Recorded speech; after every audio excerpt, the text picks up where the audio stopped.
In the last episode, we clean up 34 ounces of gold, which is $57,000.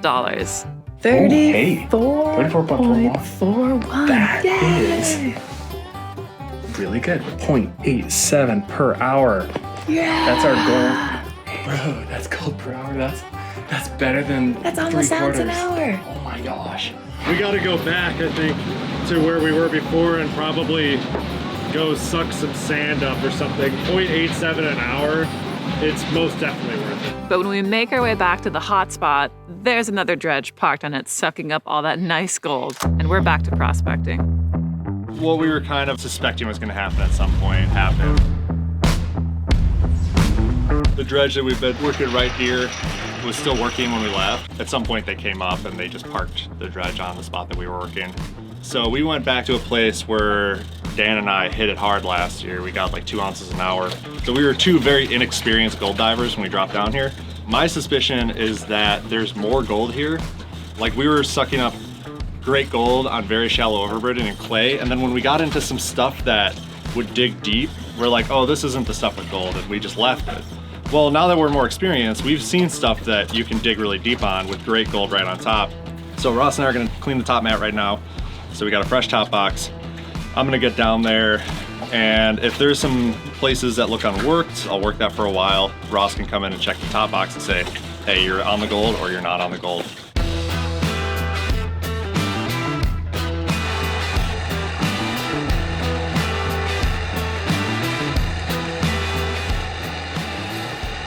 Alright, Ross.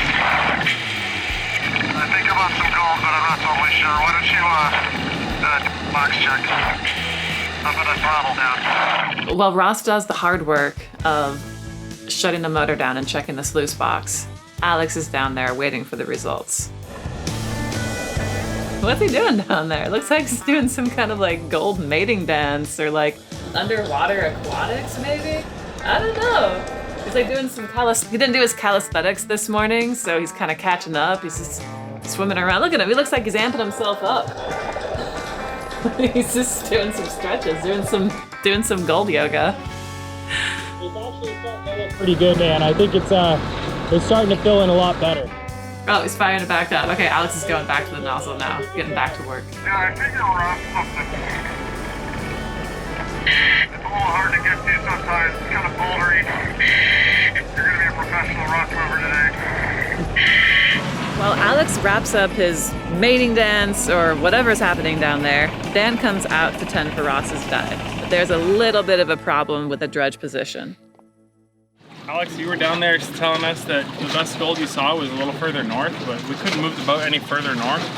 So our solution is to spin the boat 180 degrees and face the boat north to get us a little closer. So the way to do that is untie our anchor lines and just move them over one position, and the boat will spin 90 degrees.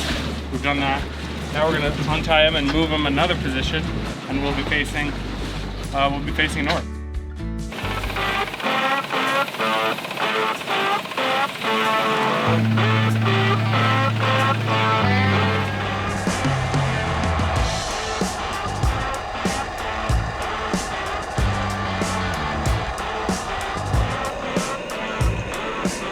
While Ross does the serious work of putting cheese in the box, Dan's got his mind on a different kind of cheese. All right, I'm out here tending for Ross. He's down there diving. He's got good gold, and it's my last day in July, so I'll come back in August. Ross is having a good dive. He's excited. He's happy. He sees gold, and I'm kind of up here like, what we got for boat snacks? All right, here's our best boat snacks. It's this stuff right here. It's like a little cigar. They don't make your fingers messy. It's got a little kick to it. You could eat enough of these to get yourself in trouble. Mixed with something that only Alaskans know about called pilot bread. It hardly ever goes bad. It's already stale when you buy it. We got mango. You gotta have mango from the Philippines. Product of Thailand. Listen, organic popcorn. That's ridiculous. We got Cheez-Its. If you eat a whole box of Cheez-Its, you're gonna be plugged up. It's June 29th. I'm out of here. I'm getting on a plane tomorrow.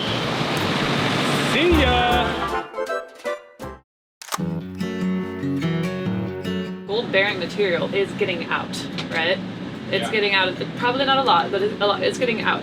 These should be flush with each other, but instead there's like a half-inch gap in it. It's allowing for some material possibly to escape out the back and back into the ocean. While inspecting the head of the flare where it meets the sluice box, we find a much bigger problem.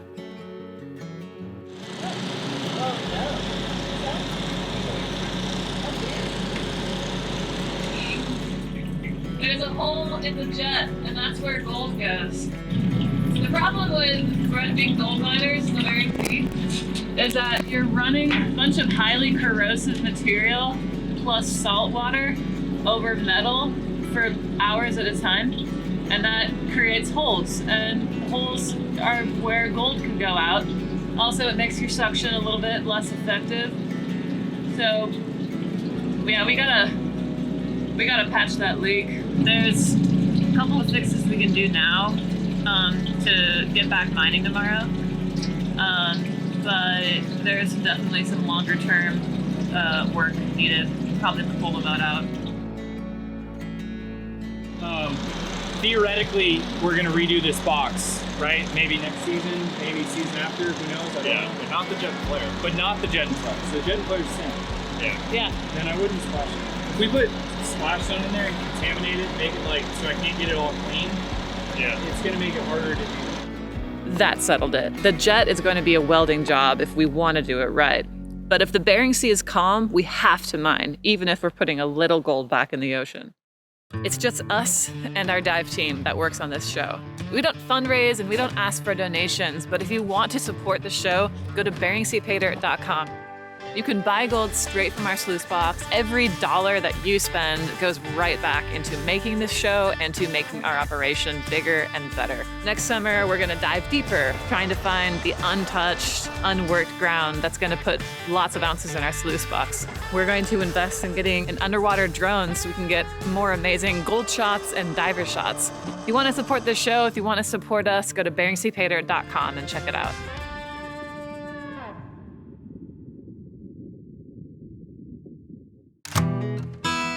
We were the first ones out here today, so we got our old spot back. There's some gold in here. Ross and I are cleaning it out right now. Emily just dropped the baby off. She's heading out shortly. And yeah, our data said this spot that we dropped on was the most productive, but it was sandy. So we're gonna try work into the sand with a clean top box, do a box check and see what's up. So the boat that we're competing with for this spot right now, my code word for them is catfish. It's from the documentary Catfish. This guy's talking about how when they would like transport a bunch of cod in tanks to like Japan or whatever, the cod would all like get bloated and fat and die because they didn't have any like, they were just eating and chilling, right? So they started putting catfish in the tank. And the catfish would like eat the cod and chase them and keep them like alert and like active and keep them healthy basically. So the catfish is the code word because they keep us on our toes. They keep us getting up at 4 in the morning and getting out here and getting on our spot.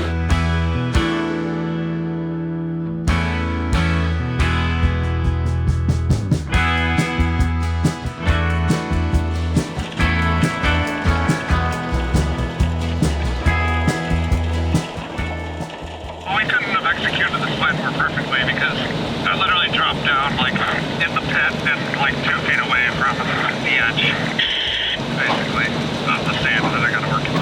So, good job, team. The only thing that matters is that there's clear, which we will find out in about an hour and a half.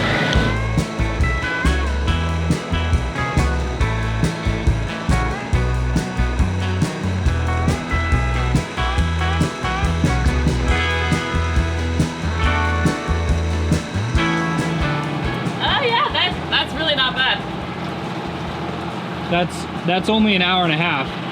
Yeah, no, we're in the gold, I think. We're on it! Woo! All right, fire it back up.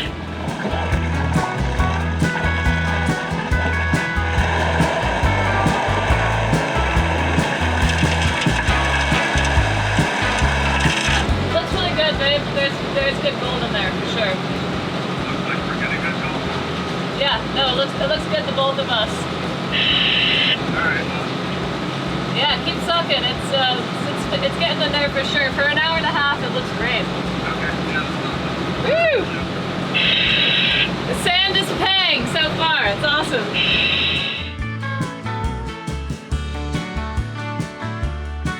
Ultimately, a diver never knows how well they're doing until the gold is on the scale. In a sense, this is professional guesswork. As we keep checking the box, I'm starting to suspect Alex is losing the trail. Yeah, it's not the sexiest way to make a living. It's just sucking sand and looking at flounders swimming by and being like, I hope I'm making a living. So between dives, we have to, we've got to switch masks because I kind of need this one. It works a lot better for me. It fits a lot better around my temples and stuff. So I haven't had a single leak at all with it. It's worked really, really well.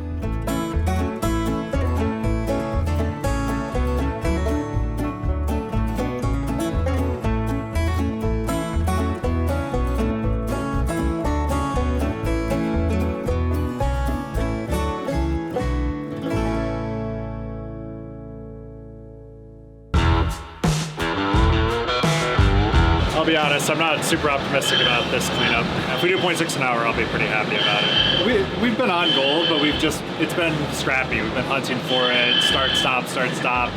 But you can kind of feel it. I mean, to get 0.87 or 0.9 an hour, you gotta be on it like every day, all day.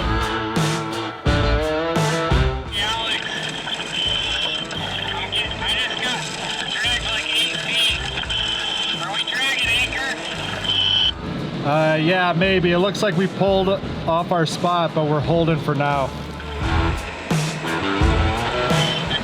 We get a new spot again here pretty quick. I'm getting yanked around. Ross dragged anchor once. If we drag again, he'll probably have to come up. It's been building over the last few hours here. Unfortunately, when you're dragging anchor, you just can't work, and you can't really reset in anything like this. And since the wind's building, we'll probably have to call it a day. Alex, it's dragging too much, man. I'm getting pulled off my spot. I gotta come up. Well, that was fun, huh? Yeah, that was a ride. Eventually found I was kind of finding a spot to work. There was definitely some gold. I don't know that it was a lot. Could have been. It's just really hard to see. But there was definitely some. We got a little sprinkle of it. We got some gold in there. It looks better than mine did earlier. Yeah. So. And I mean, I don't know. Maybe these riffles just need to clean out. Next episode, we do our third cleanup, and we're gonna find out if those riffles were just a little dirty or we really were on bad gold. We also get a new diver and do some major, much-needed repairs. So click the top video to go on to the next episode, and click the bottom to go back to the start of our season.